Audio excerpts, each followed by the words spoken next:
যায় বয়ে যায় হৃদয় জুড়ে আজ কত সুখের হাওয়া। আমার হঠাৎ কি হলো, এটাই তো তোমাদের প্রশ্ন।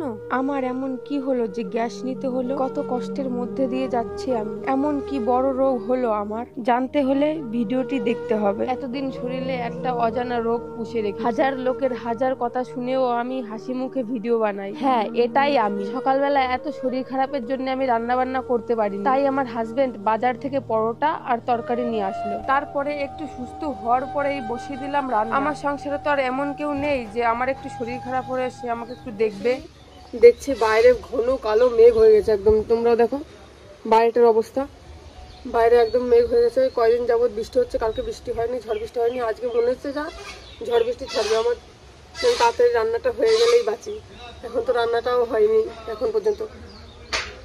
মেয়ে গেছে হচ্ছে আমার কাকিমা, একটা পাশের বাড়ি কাকিমা আছে, কাকিমার সাথে মেয়ে ঘুরতে গেছে। আর তোমাদের দাদা ভাই গেছে চুল দাড়ি কাটতে। আর তোমার দাদা ভাই না চুল দাড়ি থাকলে ঠান্ডা লেগে যায়, সেই জন্যে যা মেঘ করেছে তাড়াতাড়ি রান্নাটা হয়ে গেলেই বাঁচি। মেয়েও এক্ষুনি চলে আসবে, মেয়েকে ধরে ধরে আমার রান্নাটা করতে হবে, পুরো রান্নাটা করতে হবে। কি জ্বালা।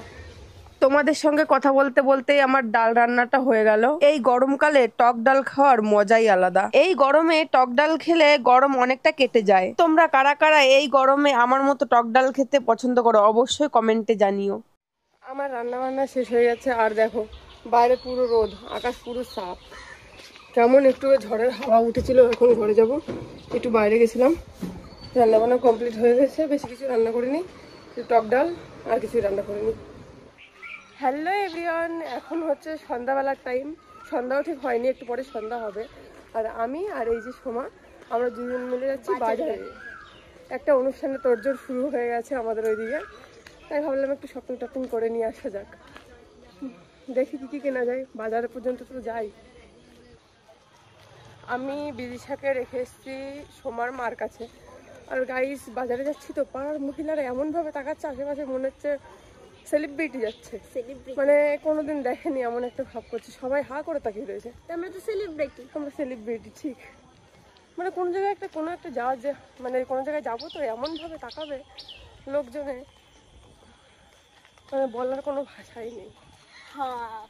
প্রথমেই চলে এলাম গিফটের দোকানে, বান্ধবী ললিতার জন্য গিফট কিনতে। বান্ধবী ললিতার স্বাদ বলে কথা। এখানে আমি কিছু কাপের সেট কিনে নিয়েছি। কাপের সেটটাকে দোকানদার ভালো করে গিফটের কাগজে প্যাকিং করে দিল। এইদিকে আমি গিফট নিচ্ছি আর ওদিকে মেয়ের চিন্তা। মেয়ে রয়েছে মেয়ের জেম্মার কাছে। এদিকে গিফটটাও আমার প্যাকিং করা হয়ে গেল। বান্ধবী ললিতা তো এত বড় বাক্স দেখলে একদম খুশিই হয়ে যাবে। বাজারে আসলেই আমার মন চায় একটু শপিং করি, তাই সুরসুর করতে করতে চলে গেলাম কসমেটিক্স এর দোকানে। বান্ধবীর স্বাদের অনুষ্ঠান বলে কথা, একটু শপিং টপিং না করলে হয়। তাই ওনাকে আমি প্রথমেই খয়েরি কালারের টিপ দেখাতে বললাম। টিপ হোক বা সিঁদুর, আমি কিন্তু খয়েরি কালারেরই পরতে পছন্দ করি। অনেকে আবার লালও পরে।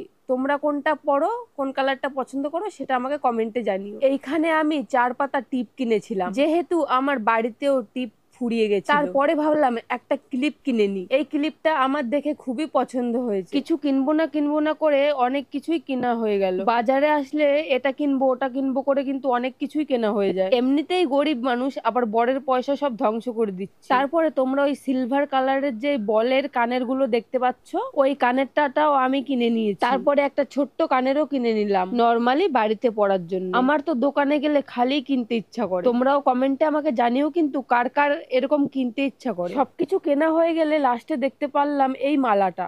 এই মালাটা কিন্তু গোপালকে পরালে দারুণ লাগবে, কিন্তু পয়সা না থাকার কারণে মালাটা আমি কিনতে পারিনি, শুধু দেখেই চলে এসেছি। তারপরে সব জিনিসপত্র কেনাকাটা হয়ে যাওয়ার পরে গেলাম আইসক্রিমের দোকানে। আইসক্রিমের দোকান থেকে নিয়েছিলাম আইসক্রিম আর লস্যি। গরমকালে ঠান্ডা খেতে ভালোই লাগে।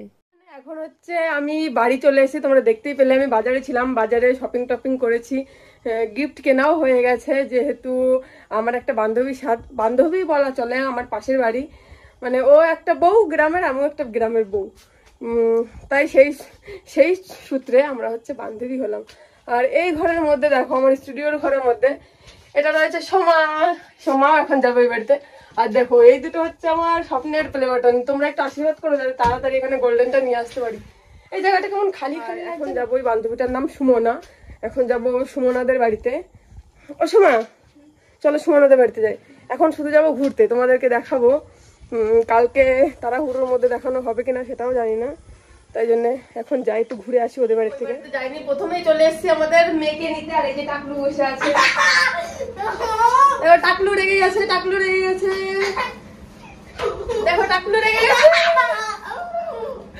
আর এই যে আমার সোনা মাম্মা এখন বাড়ি যাবে। বাড়ি তো না, কাকির বাড়ি যাবো না মাম্মা। কেমন আছো? ভালো আছো?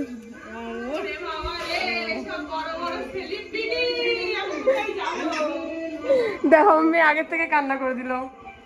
তোমাদেরকে এতক্ষণ ধরে যার কথা বলছিলাম না, এটা হচ্ছে আমার সেই বান্ধবী যার কালকে সাত। বান্ধবীর হাসি দেখো, দাঁত খুলে বেরিয়ে যাচ্ছে। তোমরা সবাই ভাবছিলে না আমার কিসের রোগ আছে, তাহলে বলি, আমার হচ্ছে একটু শ্বাসকষ্টের দোষ আছে। এখন হচ্ছে আমরা বাড়ি চলে এসেছি। আর দেখতেই পেলে যে মানে কালকে যার সাত, যে আমি বান্ধবী বলেছিলাম তার সাত কালকে। আর এই যে হচ্ছে সোমা আমার মেয়েকে নিয়ে বসে রয়েছে। সোমাও এখন বাড়ি চলে যাবে, তাই সোমার জন্য আমি এই যে সোমার একটু কিছুর ব্যবস্থা করে দিচ্ছি। একটা লস্যি আছে আর দুটো আইসক্রিম আছে। ঠান্ডা কিন্তু আমার প্রচুর লেগেছে। এই আইসক্রিম দুটো সোমা, ও সোমা তুমি একটা খাবা, তোমার ভাইকে একটা দিবা, আর তোমার ওখান থেকে আমার কল করতে দিবা। এটা আবার খাবো আমি সোমার কাছ থেকে। আর আমার মেয়েও কান্নাকাটি শুরু করে দিয়েছে। তো বন্ধুরা, দেখা হচ্ছে পরের ভিডিওতে। আবার নিশ্চয়ই তোমাদেরকে ডেইলি ভ্লগ দেওয়ার চেষ্টা করব, তোমরা একটু পাশে থাকো তাহলেই হবে। তো গাইজ এখন বাই বাই, পরে দেখা হচ্ছে পরের ভিডিওতে।